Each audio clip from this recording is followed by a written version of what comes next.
दोस्तों, हम सभी अपने जीवन में कुछ न कुछ दान करते हैं, लेकिन क्या आपको पता है कि सबसे अच्छा और उत्तम दान कौन सा है? क्या है सबसे बड़ा पुण्य? आइए जानते हैं इस कहानी से। शिवपुर नाम के एक गांव में मुन्ना नाम का एक आदमी रहता था, जो सूखी घास काटकर अपना जीवन यापन करता था। वह अपनी पत्नी के साथ रहता था। सूखी घास से होने वाली कमाई पर्याप्त नहीं थी। भोजन और कपड़ों की हमेशा ही कमी रहती थी। एक दिन परेशान होकर मुन्ना की पत्नी उससे बोली, कितने ही दिन देख लो, यही कमाई रहेगी। कोई त्योहार नहीं होता, कोई जश्न नहीं होता। इस सूखी घास को काटने और बेचने के बजाय तुम शहर जाकर कुछ काम क्यों नहीं कर लेते? कितने सालों तक हम ऐसे ही जीवन व्यतीत करेंगे? मुन्ना ने जवाब दिया, अब हम क्या करें? मैं भी यहां उस पाप की वजह से हूं जिसने तुम्हें बांध रखा है। ठीक है, खाना बन गया है, खाओ और जाओ। भोजन करने के बाद मुन्ना सूखी घास काटने चला जाता है। चलते चलते वह काफी आगे निकल जाता है। वह सोचने लगता है, आज तो बहुत दूर चला आया। मुझे एक बड़ा घास का मैदान चाहिए, लेकिन मुझे एक भी नहीं मिला। वहां एक छोटा सा घास का ढेर है, इससे मेरा क्या होगा? ठीक है, आज के लिए इससे ही काम चलाना पड़ेगा। वह थोड़ी सूखी घास काटता है और अपने सिर पर उसका गट्ठर रखता है। फिर वह उसे बेचने के लिए निकलता है। ये क्या? सूखी घास खरीदने वाला कोई नहीं है। क्या इस सारी घास को मुझे घर लेकर जाना पड़ेगा? रास्ते में एक आदमी उसे आवाज लगाता है, सुनो सूखी घास बेचने वाले, इधर आओ। मुन्ना ने पूछा, महाराज, आपको सारी चाहिए या आधी? अगर सारी घास चाहिए तो केवल 10 रुपये में दे दूंगा। आदमी ने कहा, मुझे सारी घास चाहिए, लेकिन तुमने जो दाम कहा है उतने में नहीं, मैं केवल 5 रुपये दे सकता हूं। मुन्ना बोला, अरे महाराज, इस कीमत पर तो मैं नहीं बेच सकता, पर वैसे मैं थक गया हूं तो दे दूंगा। 5 रुपये दे दीजिए, पहले ही बहुत देर हो चुकी है। आप मुझे वो 5 रुपये जल्दी से दे दीजिए, मुझे घर भी जाना है और खाना भी खाना है। आदमी ने कहा, ये लो तुम्हारे 5 रुपये, ये सारी घास वहां रख दो। वैसे तुम भूखे लग रहे हो, क्या तुम कुछ खाना खाओगे? सब तैयार है, खाना खाओ और फिर जाना। मुन्ना कहता है, मुझे बहुत भूख तो लगी है, लेकिन अगर मैं खाऊंगा तो आपके लिए खाना नहीं बच पाएगा। रहने दीजिए, मैं घर जाकर खाऊंगा।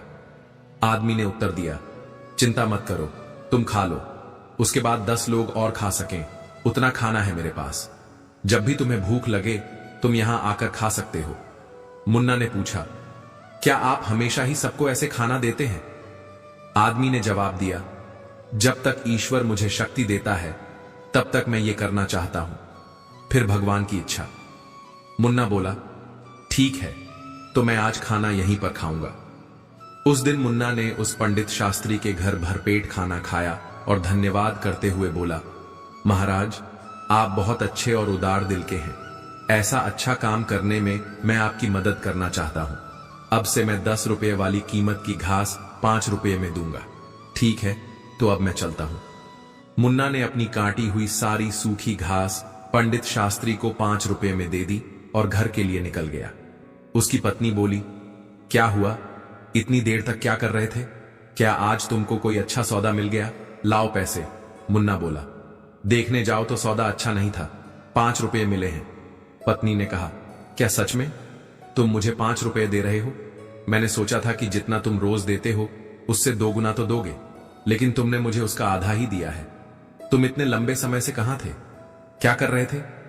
मुन्ना ने जवाब दिया, अरे मैं सूखी घास बेचने निकला था, पर कोई खरीद ही नहीं रहा था, तो मैं हमारे पास के गांव गंगापुर में मिस्टर शास्त्री नाम के एक ब्राह्मण के घर गया था। वहां पर जो भी जाता है वो उन्हें प्यार से खाना खिलाते हैं। ऐसे लोगों के लिए हमें कुछ न कुछ जरूर करना चाहिए। मुन्ना की पत्नी कहती है, हमेशा खाना देता है? फिर तो वह बहुत पैसे वाला होगा, नहीं तो वह ये कैसे करेगा? मुन्ना बोला, वो इतने अमीर नहीं है जितना तुम सोच रही हो। वो दान की अच्छी भावना रखते हैं, गंगापुर मंदिर के पुजारी हैं। वो अपनी कमाई से ही खाना देते हैं सबको। मैं तो पूछ रही थी कि तुमने उस ब्राह्मण की कैसे मदद की? हमारी आमदनी बहुत कम है, हम क्या मदद कर सकते हैं? स्वर्ग जाने के बारे में मत सोचो, पहले धरती के बारे में सोचो। फिर मुन्ना कहता है, तुम्हें पता भी है मैंने क्या किया?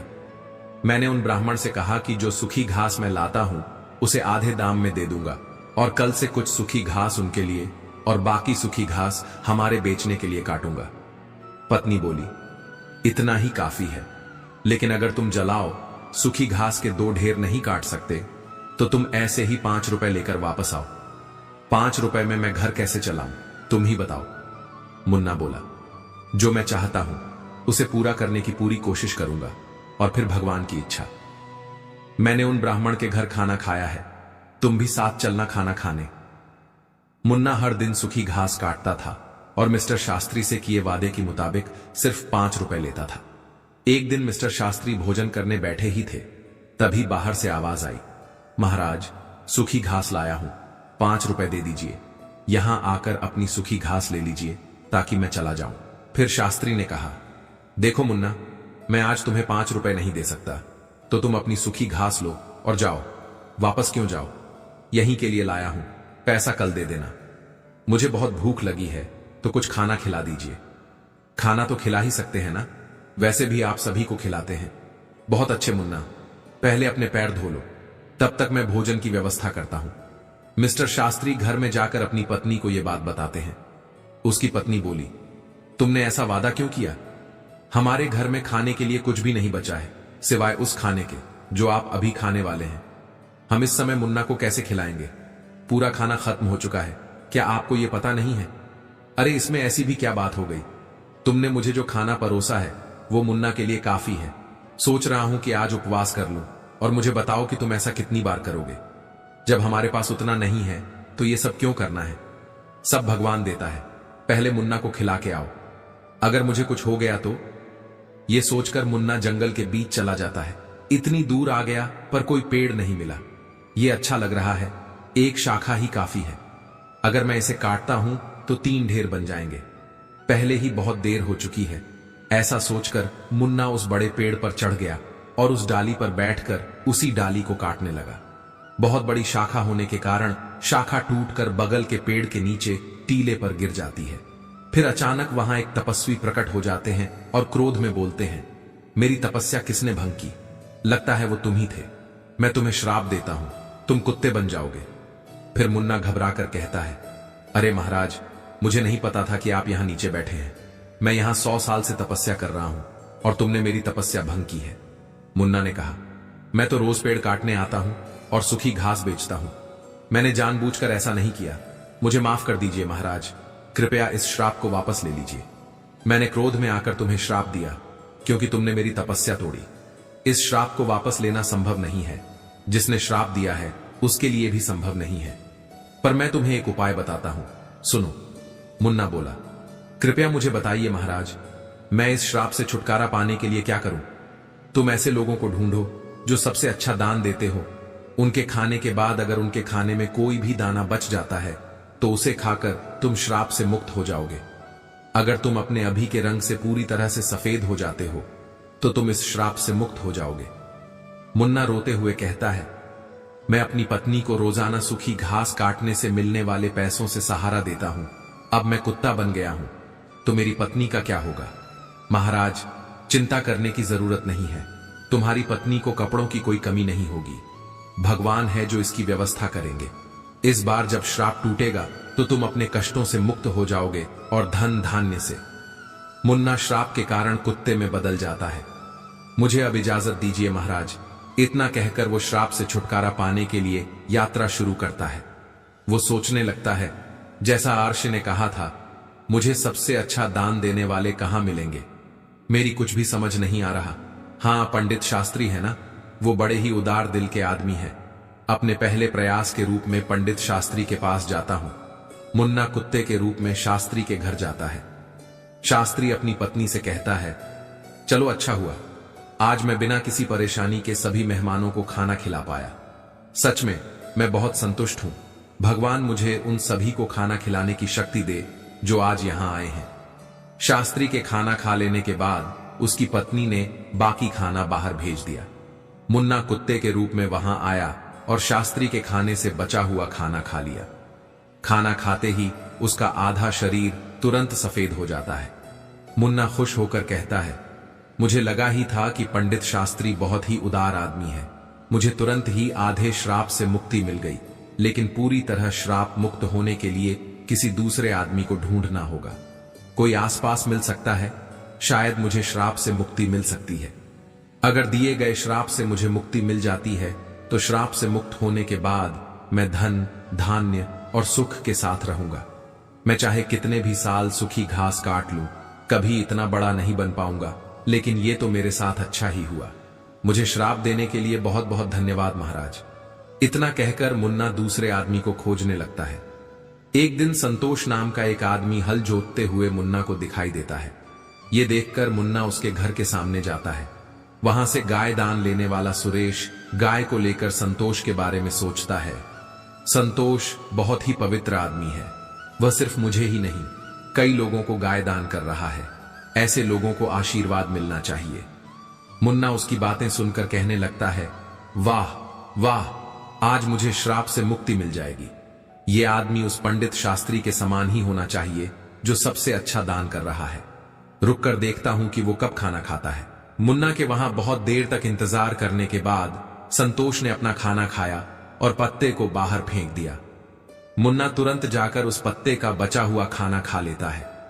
मुन्ना आश्चर्य से कहता है, अरे कोई रंग नहीं उतरा। संतोष ने गाय का दान किया था, फिर रंग क्यों नहीं बदला? मुझे कुछ समझ नहीं आ रहा। वो वापस आकर शास्त्री जी के घर के बाहर बैठ गया। वहां दो आदमी आपस में बात कर रहे थे। ऐसा है क्या? अगर वो ऐसा करता है तो अवश्य ही उसे पाप लगेगा। हमारे राजा की तरह कोई भी नहीं कर सकता। वो एक महान दानी है। एक हफ्ते से खाना दे रहे हैं और कल आखिरी दिन अन्नदान के साथ वस्त्र दान भी करने वाले हैं। वो वहां सबके साथ एक हफ्ते से खाना खा रहे हैं। कभी उनके जैसा धर्मी देखा है कहीं? अरे ये तो कुछ नहीं। उन्होंने हमारे लिए अच्छी सड़कें बनवाई हैं, हर जगह कुएं और तालाब भी खुदवाए हैं। मतलब उन्होंने बहुत कुछ किया है। ये बातें सुनकर मुन्ना बहुत खुश हुआ। उसके मन में विचार आया कि चलो, अब तो तय है कि मुझे श्राप से मुक्ति मिल जाएगी। मुझे तुरंत राजा के पास पहुंचना चाहिए। वो राजमहल के बजाय लोगों के साथ खाना खा रहे हैं। इस अवसर का लाभ उठाना चाहिए। अगले ही दिन मुन्ना उस जगह पहुंच गया जहां राजा खाना देता था। वहां उसने राजा को कपड़े बांटते हुए देखा। वो सोचने लगा, राजा कितने अच्छे हैं। वो खाना देने के साथ साथ सभी लोगों को कपड़े भी दे रहे हैं। मैं जिस दूसरे आदमी को ढूंढ रहा था, अवश्य ही ये वही राजा है। राजा के खाने तक इंतजार करना होगा। राजा के खाने के बाद सैनिक उस पत्ते को बाहर फेंक देते हैं जिसमें राजा ने खाना खाया था। ये देखकर मुन्ना वहां जाता है और पत्ते में से खाना खाता है। फिर आश्चर्यजनक रूप से खुद को देखकर कहता है, अरे ये क्या?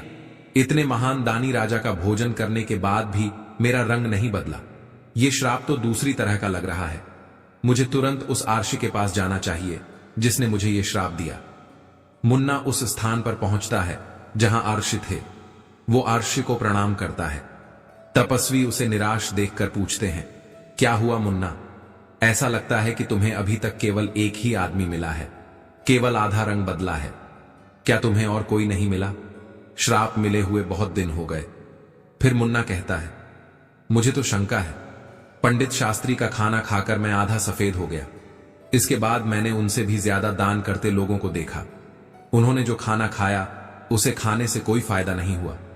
महाराज, इसके अलावा हमारे शहर के राजा बहुत धर्मी हैं। एक हफ्ते तक उन्होंने सबको खाना दिया, कपड़े भी दिए।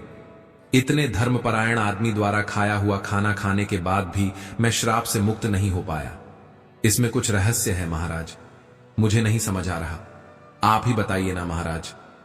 फिर आर्ष ने उससे कहा, तुमने जितने को भी देखा उनमें से किसी के भी द्वारा दिया गया दान सच्चा दान नहीं था। संतोष ऐसी चीजें दे रहा था जिसकी उसे जरूरत नहीं थी। अगर उसे उनकी जरूरत होती तो वो उन्हें दान ही नहीं करता। ऐसे ही राजा जो कुछ भी देता है उसे दान नहीं माना जाएगा, क्योंकि राजा खुद नहीं कमाता। वो तुम्हारे द्वारा दिए करों से ऐसा करता है।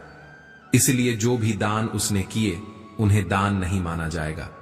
यह लोगों का पैसा है और लोगों पर खर्च कर रहा है। समझ रहे हो तुम? इसमें राजा का दान कहां है? इसलिए राजा ने जो समृद्ध भोजन खाया वो तुम्हें श्राप से मुक्त नहीं कर पाया। देखो मुन्ना, सही दान वो है जो पंडित शास्त्री ने भूखे को खाना दिया। भले ही उन्होंने खाना नहीं खाया, इसलिए उसका दान सबसे अच्छा है। कुछ और प्रयास करो, तुम श्राप से मुक्ति पाने के करीब हो। समझ गया महाराज, धन्यवाद। मुन्ना उदास मन से वहां से चला जाता है। बाप रे, कितनी दूर चला आया, बहुत भूख लगी है। अच्छा होगा कि पास में कुछ खाना मिल जाए। वहां पास में एक बूढ़ा आदमी गड्ढे में पानी ले जाता हुआ उसे दिखाई दिया। वहां दो लोग बातें कर रहे थे। बूढ़ा आदमी जो खाना लाया था उसे निकालकर खाने लगता है। भूखा मुन्ना बूढ़े आदमी के पास जाता है। बूढ़ा आदमी अपने खाने में से कुछ लेता है और मुन्ना को देता है। मुन्ना इसे खाते ही श्राप से मुक्ति पाकर एक आदमी बन जाता है। उसने बूढ़े आदमी को धन्यवाद किया और वापस लौट आया। क्या बात है, दान कभी भी छोटा या बड़ा नहीं होता। दूसरों की भूख मिटाने वाले शास्त्री और प्यास बुझाने वाले उस आदमी जैसा होता है। सबसे अच्छा दान खुद के बजाय दूसरों की मदद करना होता है। ऐसे ही चलते चलते मुन्ना अपनी पत्नी के पास गांव पहुंच जाता है और खुशी से रहने लगता है। उधर पंडित शास्त्री ने इतना दान कर दिया था कि उसके पास खाने को भी कुछ नहीं रह गया था। जब उसकी पत्नी ने उससे कहा, आप पास के गांव में एक सेठ जी रहते हैं और वो पुण्य को मोल में खरीद लेते हैं, अतः आप उनके पास जाकर अपना कुछ पुण्य बेचकर कुछ पैसा ले आएं, जिससे अपना कुछ काम चल जाए। शास्त्री की इच्छा न रहते हुए भी वो पत्नी के बार बार कहने पर वहां जाने को तैयार हो गया। उसकी स्त्री ने उसके खाने के लिए 4 रोटियां बनाकर साथ में दी थीं। वो अपने घर से चल दिया और जब उस नगर के समीप पहुंचा जिसमें वो सेठ रहते थे, वहां एक तालाब था। वहीं स्नान आदि कर्मों से निवृत्त होकर वो रोटी खाने के लिए बैठा ही था कि इतने में एक कुतिया उसके सामने आ गई। उस कुतिया ने वन में बच्चों को जन्म दिया था। उसके बच्चे और वो कुतिया सभी 3 दिनों से भूखे थे। भारी बरसात हो रही थी, उसी के कारण वो बच्चों को छोड़कर शहर में नहीं जा सकती थी। कुतिया को भूखा देखकर शास्त्री ने उस कुतिया को एक रोटी दे दी। उसने उस रोटी को खा लिया। फिर दूसरी रोटी दी तो दूसरी रोटी को भी उस कुतिया ने खा लिया। इस प्रकार उसने एक एक करके 4 रोटियां कुतिया को खिला दी। कुतिया रोटी खाकर तृप्त हो गई। फिर वो वहां से भूखा ही उठकर चल दिया। फिर वो उस सेठ के पास पहुंचा। सेठ के पास जाकर उसने अपना पुण्य बेचने की बात सेठ से कही। सेठ ने कहा, आप दोपहर के बाद आएं। उस सेठ की पत्नी बहुत पतिव्रता थी। पत्नी से पूछा, एक महाजन आया है और वो अपने तालाब पर बैठकर एक भूखी कुतिया को 4 रोटियां दे रहा था। उस पुण्य को खरीदना चाहिए, क्योंकि उसके जीवन का यह सबसे बड़ा पुण्य है। नियत समय पर शास्त्री सेठ के पास आया और सेठ से बोला, आप मेरे पुण्यों में से कौन सा पुण्य खरीदेंगे? सेठ ने कहा, आज आपने जो यज्ञ किया है, हम उसी यज्ञ के पुण्य को लेना चाहते हैं। शास्त्री बोला, मैंने तो आज कोई यज्ञ नहीं किया, मेरे पास तो इतना पैसा ही नहीं था, मैं यज्ञ कैसे करता और कहां करता? इस पर सेठ ने कहा, आपने जो आज तालाब पर बैठकर एक भूखी कुतिया को 4 रोटियां दी हैं, मैं उसी पुण्य को लेना चाहता हूं। शास्त्री ने पूछा, उस समय तो वहां कोई नहीं था, मुझे कोई देख भी नहीं रहा था, फिर आपको इस बात का पता कैसे लगा? सेठ ने कहा, मेरी पत्नी पतिव्रता है, उसी ने ये सब बातें मुझे बताई हैं। तब शास्त्री ने कहा, बहुत अच्छा, ले लीजिए, परंतु उसका मूल्य आप क्या देंगे? सेठ ने कहा, आपकी रोटियां जितने वजन की थीं, उतने ही हीरे मोती मैं तौल कर दे दूंगा। शास्त्री ने स्वीकार कर लिया और उसकी सम्मति के अनुसार सेठ ने एक अंदाज से उतने ही वजन की 4 रोटियां बनाकर तराजू के एक पलड़े पर रख दी और दूसरे पलड़े पर हीरे मोती रखना शुरू किया।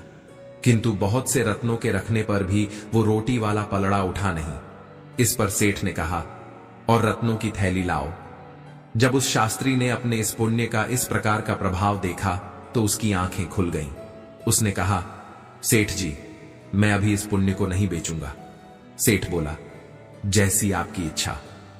इसके बाद वो शास्त्री वहां से चला गया और उसी तालाब के किनारे से, जहां बैठकर उसने कुतिया को रोटियां खिलाई थीं, थोड़े से चमकदार कंकर पत्थरों को तथा कांच के टुकड़ों को कपड़े में बांधकर अपने घर चला आया। घर आकर उसने वो पोटली अपनी पत्नी को दी और कहा, इसको भोजन करने के बाद खोलेंगे। ऐसा कहकर वो बाहर चला गया। उसकी पत्नी के मन में उस पोटली को देखने की बहुत इच्छा हो रही थी।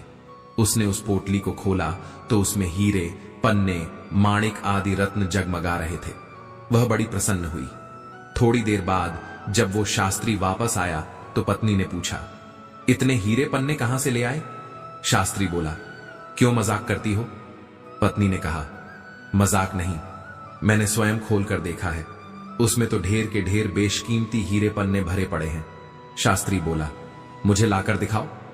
उसने पोटली खोलकर उसके सामने रख दी। शास्त्री उन्हें देखकर चकित हो गया। उसने इसे अपने उस पुण्य का प्रभाव समझा जो उसने कुतिया को रोटियां खिलाई थीं। फिर उसने अपनी यात्रा का सारा वृत्तांत अपनी पत्नी को कह सुनाया। दोस्तों, इस कहानी का गहरा संदेश यह है कि जब हम किसी अभावग्रस्त, जरूरतमंद या संकटग्रस्त प्राणी को सहायता प्रदान करते हैं तो उसका फल अनंत गुना होकर लौटता है। यही सबसे बड़ा दान और सबसे बड़ा पुण्य है। यह दान न केवल हमारे जीवन में सकारात्मक ऊर्जा का संचार करता है, बल्कि यह भगवान की दया और कृपा को भी आकर्षित करता है। भगवान के आशीर्वाद से साधारण कंकड़ पत्थर भी हीरे पन्ने बन सकते हैं। दीन दुखी और अनाथ की सेवा करना हमारे जीवन का परम धर्म है। संकट के समय दिया गया छोटा सा दान, जैसे किसी भूखे को रोटी देना या प्यासे को पानी पिलाना, अत्यंत पुण्यकारी होता है। ऐसे समय में एक मुट्ठी चना भी किसी की जान बचा सकता है। आपदा काल में किया गया दान, चाहे वह छोटा ही क्यों ना हो, सोने चांदी जैसे बड़े बड़े दानों से कहीं अधिक फलदायक होता है। परंतु यह भी ध्यान रखना चाहिए कि दान किसे दिया जा रहा है। कुपात्र को दिया गया दान तामसी होता है, जो न तो हमें पुण्य देता है और न ही समाज का भला करता है। वहीं प्रतिष्ठा, मान सम्मान या बढ़ाई के लिए किया गया दान राजसी होता है, जिसका अंततः परिणाम पतन में ही होता है। सच्चा दान वह है जो निस्वार्थ और निष्काम भाव से किया जाए। दान का महत्व उसकी मात्रा या मूल्य में नहीं, बल्कि त्याग की भावना में है। जब हम सुपात्र को उसकी आवश्यकता की वस्तु देते हैं और उसके बदले में किसी प्रकार की अपेक्षा नहीं रखते, तभी वह दान सात्विक और फलदायक होता है। दोस्तों, निष्काम भाव से किसी भूखे को भोजन कराना, प्यासे को पानी पिलाना या संकटग्रस्त को सहारा देना ही सच्चा और सात्विक दान है। यह न केवल हमारे कर्मों को पवित्र बनाता है, बल्कि हमारे भीतर मानवीय गुणों को भी जागृत करता है।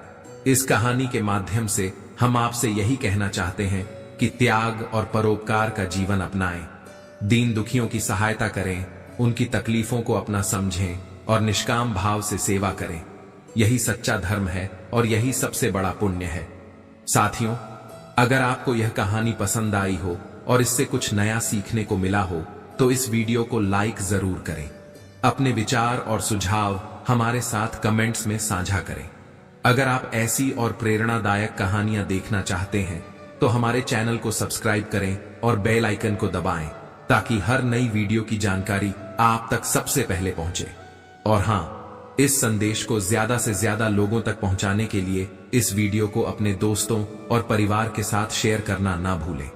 आपके प्यार और समर्थन के बिना यह सफर अधूरा है। मिलते हैं अगले वीडियो में।